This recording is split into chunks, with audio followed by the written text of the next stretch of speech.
A scorner seeketh wisdom, and findeth it not. But knowledge is easy unto him that understandeth. Proverbs 14:6. The journey from Paris to Languedoc was uneventful. The roads, built largely by the Romans, were well maintained because they were used by those merchants headed for the Provençal ports, and by the pilgrims making their way to Santiago de Compostela in Spain.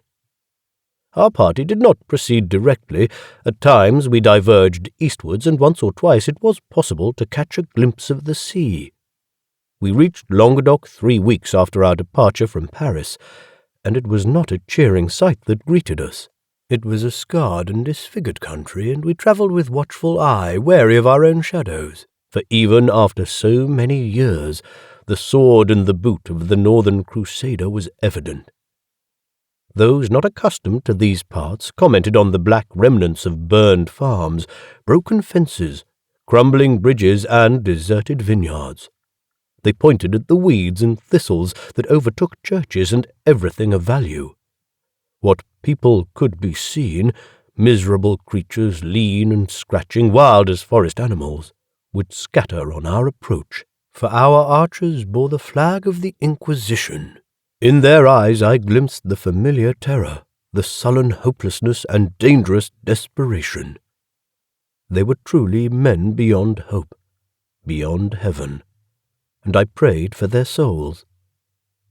We travelled in a solemn, moody silence until we reached higher country, where there were fewer reminders of the devastation, and as we toiled through the landscape of steep gorges and narrow valleys, the retinue seemed to relax, and my master began to ride a little ahead of me. His mount was a gallant Arabian horse, Gilgamesh, named after the great Babylonian king. I travelled upon a mule whose name was Brutus, because, as Plato tells us, names should show the nature of things as far as they can be shown, if they are to be real names. Ahead, the prelates of the Papal Commission journeyed by carriage. I do not know which of us was more comfortable, for the awkward vehicle bounced on the stony road, throwing about its occupants. As we passed, I dared to peer into its interior. Surrounded by cushions of satin and velvet sat firstly the inquisitor, hiding always behind his black cowl, suffering his discomfort in silence. Opposite him sat the Franciscan, with his head lolling from side to side, and his thin lips emitting resonant snores. Bernard Fontaine, the Cistercian, sat next to him.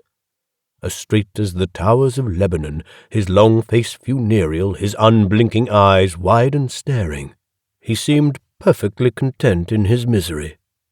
Only the Bishop of Toulouse, whose size made it exceedingly uncomfortable, attempted to relieve his distress by accompanying us upon his mule. I must confess to not being fond of him, for he was a man of volatile temper and boring conversation, whose disposition was entirely dependent on the quantity of wine he consumed. Therefore I cannot say that I was perturbed, God forgive me, when Brutus searched out the rump of his mule each time he neared us, going as far as giving it chase and consequently occasioning the bishop to topple off his saddle. I need not tell what commotion ensued, nor what terrible tempest of articulation was unleashed on all and sundry, whose only consolation was that it was followed, alas, by the bishop's return to the carriage, once and for all. The hours passed slowly.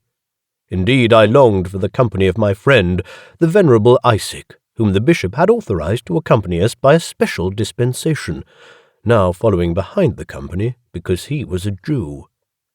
Observing him sitting atop his animal, stooping slightly as was his custom, his long grey beard and thinning hair blowing in the wind, one would have thought him of venerable age. But if one looked closer, one saw a much younger man in his brown, angled face, though it was indeed a face moulded by hardships endured and years of persecution. I waved to him, but he did not see me, for between us numerous servants, notaries, scribes, and archers made up the entourage.